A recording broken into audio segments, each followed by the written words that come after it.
Today in our world, many people are experiencing fear. Fear of this virus, fear of getting sick, and ultimately fear of death. And for many people, this is with good reason.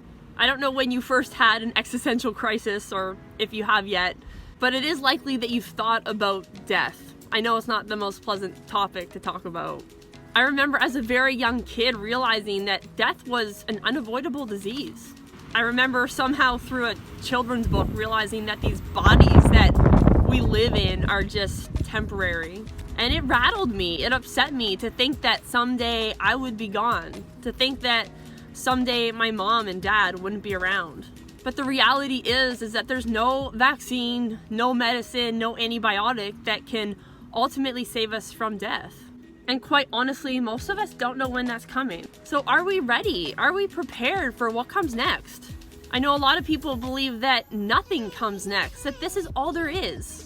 The Bible says that God has planted eternity in the human heart. And no matter who you are, or what culture you live in, or what you choose to believe, there's a desire in every single one of us to know what comes next, to know if there's more to this life. There's a desire in every single one of us to matter, to be known, to make a difference, to be loved and to love. When I was a teenager and chose to put my faith in Jesus, something in me came alive. It was like my spirit, which was very much present but dormant and docile, suddenly sprung to life. And this wasn't just a one-time in the moment kind of thing. That was 16 years ago. And the relationship I started and continue to have just keeps getting better and better. Jesus says in the Bible, I am the resurrection and the life. Anyone who believes in me will live even after dying. Do you know what comes after dying? Do you know for sure? Have you been there? Personally, I can't imagine spending this life any other way than outside of my relationship with God.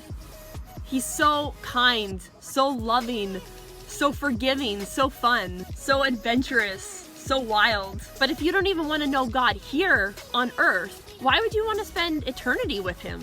Why would you expect to spend eternity with him?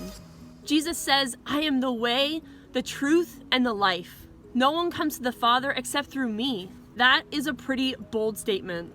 I believe that in Jesus, we can have assurance in the midst of chaos and in the face of death, for the present life and for the life to come. I encourage you, don't wait.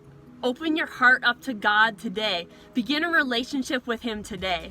I'm gonna leave some resources down below, some videos that you can check out, and a prayer that you might want to pray for the very first time to start this walk and this journey of life and faith with Jesus Christ.